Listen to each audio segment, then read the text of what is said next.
5 guarantees Haryana के लोगों के लिए अनाउंस करी हैं, जिसके विषय में राणा जी ने अभी आपको बताया। इस विषय में इतना ही मैं कहूँगा, पिछले 10 वर्षों से जो हरियाणा बेहाल है, इसीलिए जो हमने एक स्लोगन है, अब बदलेंगे हरियाणा का हाल, हरियाणा में लाएँगे केजरीवाल।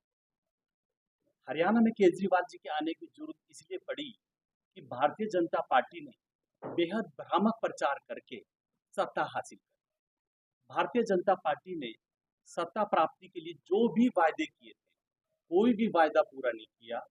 आप कोई एक वायदा उठा के देख लो, जैसे उन्होंने कहा था कि महंगाई दूर करेंगे, काला धन वापस लेके आएंगे, 2 करोड़ युवाओं को रोजगार देंगे, प्रतिवर्ष लोगों को 2 लाख लोगों को घर देंगे, 100 स्मार्ट सिटी बनाएंगे, हवाई चप्पल वाले हवाई जहाज में यात्रा करेंगे, ना खाऊंगा ना खाने दूंगा, देश में अच्छे दिन आने वाले हैं, डॉलर और रुपए की कीमत में वो सामंजस्य स्थापित करेंगे। शायद भारतीय जनता पार्टी ने कोई भी वादा पूरा नहीं किया और 10 साल में देश और प्रदेश में बेहाली की स्थिति है। इसीलिए आम आदमी पार्टी कह रही है कि अब बदलेंगे हरियाणा का हाल, हरियाणा में लाएंगे केजरीवाल। तो हरियाणा देखिए, ये तो हमारी जो टॉप लीडरशिप है वो डिसाइड करे। ये हमारे लेवल की बात नहीं है, ये तो टॉप लीडरशिप के लेवल का सवाल है। जब हमारे टॉप लीडरशिप के नेता करनाल आएंगे तो ये सवाल आप उनसे पूछ सकते हैं। तो करनाल से देखिए, पार्टी जिस भी व्यक्ति को अपना प्रत्याशी बनाएगी, करनाल में सभी कर्मठ कार्यकर्ता हैं, वो पूरी लगन से, तन मन धन से उसके साथ खड़े होंगे। कंधे से कंधा मिलाकर करनाल में भाजपा का सुपड़ा साफ करना बिल्कुल तय है। करनाल के लोगों के लिए एक विडंबना है, पिछले 10 साल से यहाँ पे एक बाहरी व्यक्ति शासन कर रहा है, जिसने करनाल के लिए कभी कुछ नहीं किया। करनाल में कोई उद्योग धंधा नहीं लगा, करनाल में हर वर्ग सड़कों पर है।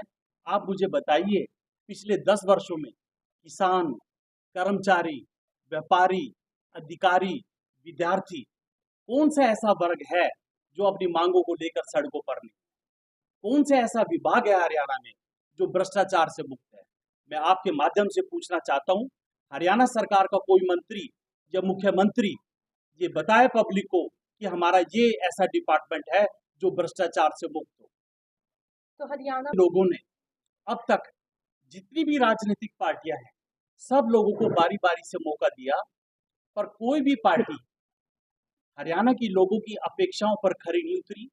पिछले 10 वर्षों में कांग्रेस ने जो यहाँ पे बेहाली करी, उसी की वजह से भारतीय जनता पार्टी को मौका दिया था। भारतीय जनता पार्टी ने भी निराश किया। भारतीय जनता पार्टी ने धर्म और जात पात की राजनीति करी। उनके पास हिंदू मुस्लिम, हिंदुस्तान पाकिस्तान, इसके अलावा कोई मुद्दा नहीं था। ये जो भारतीय जनता पार्टी कहती थी कि हम भ्रष्टाचार को खत्म करेंगे, जितना भ्रष्टाचार भारतीय जनता पार्टी के काल में हुआ आजाद भारत में, इससे पहले भ्रष्टाचार इतना शायद कभी नहीं हुआ। जितनी बेरोजगारी भारतीय जनता पार्टी के शासन काल में हुई, इतनी बेरोजगारी कभी नहीं थी। आज जो हमारे युवा हैं, देश छोड़कर विदेश जाने को मजबूर है। आप ये देखिए, गांव के गांव खाली हो गए हैं और उधर भारतीय जनता पार्टी ने, जो भारतीय जनता पार्टी राम का नाम लेती है, भारतीय जनता पार्टी कहती है जो राम को लाए हैं उनको हम सत्ता में लाएंगे।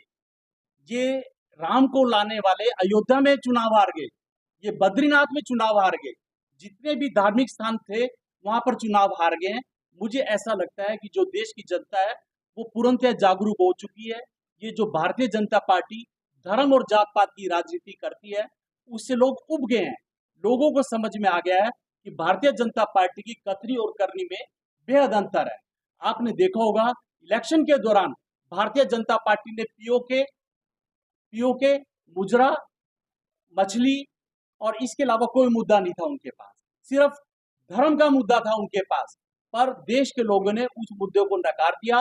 वो 400 पार कर रहे थे, उनको 240 पर लाके खड़ा कर दिया और उनके दोनों हाथों में बचा के दे दिया। हरियाणा से जो आगामी विधानसभा चुनाव है, उसमें भारतीय जनता पार्टी का सुपड़ा साफ होना तय है और हरियाणा के लोग आम आदमी पार्टी को मुख्य विकल्प के रूप में देख रहे हैं। लोगों ने कांग्रेस को भी आजमा कर देख लिया, भारतीय जनता पार्टी को भी आजमा के देख लिया। पंजाब की तर्ज पर और दिल्ली की तर्ज पर हरियाणा के लोग, जो आम आदमी पार्टी की विचारधारा है, जो आम आदमी पार्टी के कार्य हैं, जो पंजाब में अपने 17 टोल टैक्स बंद किए हैं, हमने पंजाब में 47,000 लोगों को पिछले 2.5 साल में नौकरी दी है, 3 लाख प्राइवेट नौकरियां हम लोगों ने क्रिएट करी हैं। तो इसी तरीके से हमने दिल्ली में जो वर्ल्ड क्लास स्कूल बनाए हैं, मोहल्ला क्लिनिक बनाए हैं, पंजाब में हमने वर्ल्ड क्लास स्कूलों की शुरुआत कर दी है, मोहल्ला क्लिनिक बनाए हैं। तो हरियाणा के लोग भी चाहते हैं कि दिल्ली और पंजाब की तर्ज पर जो फैसिलिटीज दिल्ली और पंजाब के लोग अवेल कर रहे हैं, वो हरियाणा के लोगों को भी मिले। अब हरियाणा के लोगों ने मन बना लिया है कि 2024 में ये जो अक्टूबर में विधानसभा का चुनाव होने वाला है, उसमें आम आदमी पार्टी 90 की 90 सीटों पर चुनाव लड़ेगी और पूर्ण बहुमत से हरियाणा में सरकार बनाएगी। माफ करना। जैसे कि जो गठबंधन हमारी पार्टी ने किया था, वो देश में जो बीजेपी सरकार की तानाशाही थी, उसको खत्म करने के लिए हमने गठबंधन किया था। हम उसमें कामयाब हुए हैं। अब हरियाणा की जरूरतों के हिसाब से केजरीवाल जी की 5 गारंटियां लेकर मैदान में उतरे हैं। 90 की 90 सीटों पर पूरी मजबूती से चुनाव लड़ेंगे, हरियाणा में सरकार बनाएंगे और जो गारंटियां केजरीवाल जी ने दी है उनको पूरा करेंगे और हरियाणा को खुशहाल